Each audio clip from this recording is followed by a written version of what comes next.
cellphone po, si Ferdinand Marcos po. Si Pangulong Bongbong Marcos. Opo. Saka si Ma'am Lisa Marcos. Attorney Luis Marcos. Opo. Matagal nang naninilbihan si Kao Ying sa pamilya Marcos. Sa katunayan, maliliit pa ang mga anak ni Pangulong Bongbong Marcos at First Lady Lisa Araneta Marcos, kasakasama na siya. Kayo po ba ay gaano katagal nang nagtatrabaho sa kanila? Ano po trabaho niyo po sa kanila, ang asawa? Yung year of service ko po sa kanila, magte-30 years na po. Mm-hmm. Ang work ano ko po sa kanila, closing security ako ni Ma'am Lisa, tapos liaison officer po ako. Opo, tagal na pala, ano? Tagal na rin po. Tagal na po. Mabait po kasi sila, kaya nagtagal ako ng gano'n. Nahinto lamang ang kanyang pagsaserbisyo sa pamilya Marcos mula nang magkasakit ito.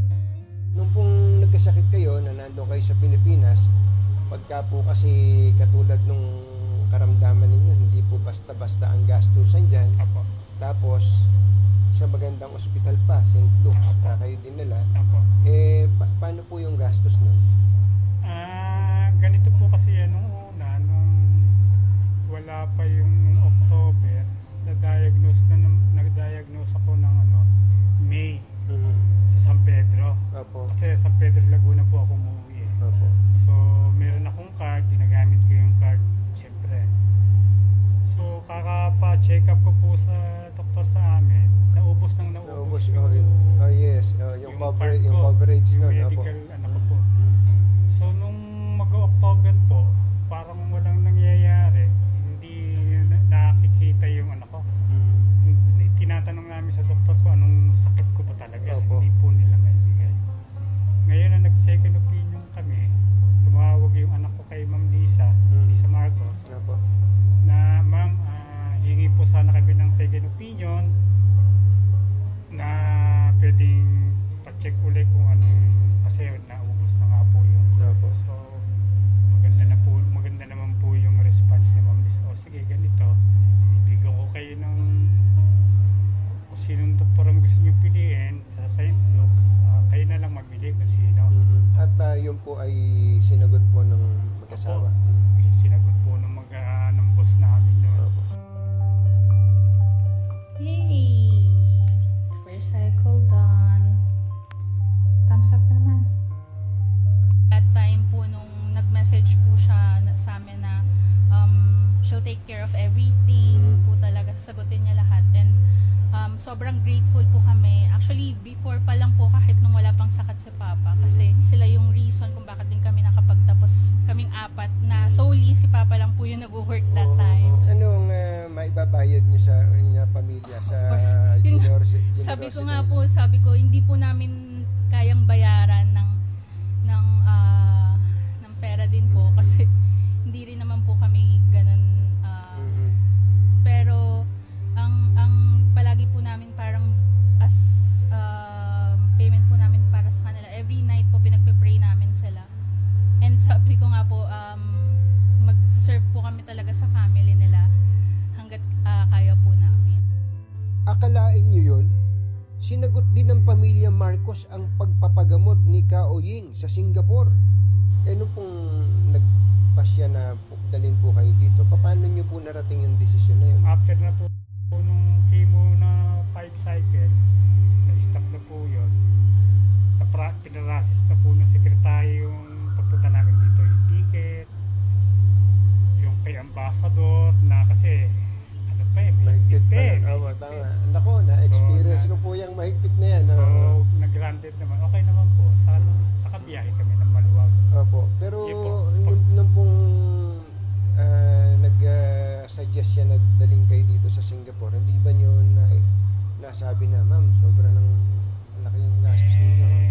Sabi ng family ko, mas maganda na nga kasi nga yun, total, sagot naman ng nila mami yung gastos, siguro hindi ka naman papadala dito kung hindi so, alam naman nila wala tayo. Opo. So naisip niyo ba na ang dadalhin lang dito kayong mag-asawa para may mag-aalaga yung sa inyo? Yung anak ko muna. Yung anak mo. Opo. Hi, Daddy! I'm here with Oying. We're having good chat and kids. Bumuhos ang emosyon nang sadyain ni Madam Lisa Marcos si Ka Oying sa ospital. Nung pong dinalaw niya kayo dito, ano naging eksena? Yung nga po, umiiyak si Ma'am Lisa. Nakita niya yung improvement.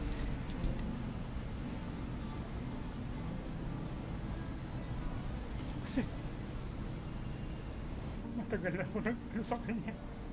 Security. Sagong, maraming salamat po sa tulong nyo, lalong-lalo na po sa chemo treatment ko dito.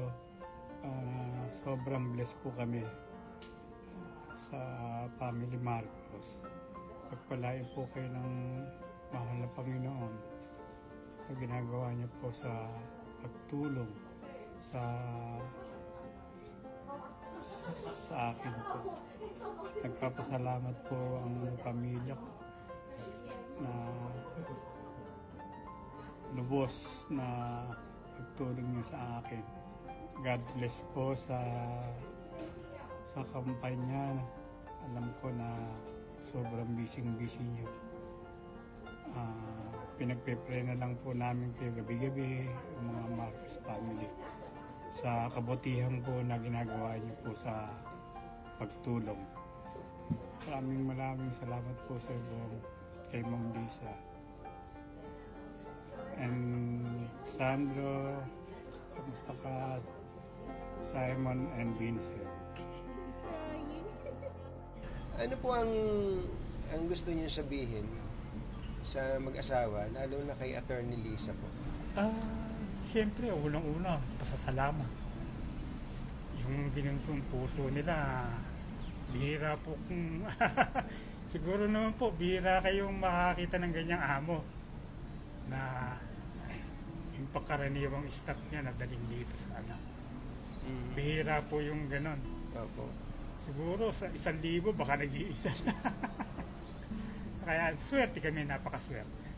Kayo na, kinukwento niyo sa amin, mabuti silang amo sa inyo. Pero, kumusta po ba sila sa ibang mga tauhan, sa ibang mga empleyado? Pare-parehas naman po. Wala naman po pare-parehas ang tingin po sa amin. Kung ano po yung tingin niya sa lahat sa staff. Saka maganda po ang pamamalakad niya. Doon po sa mga tao na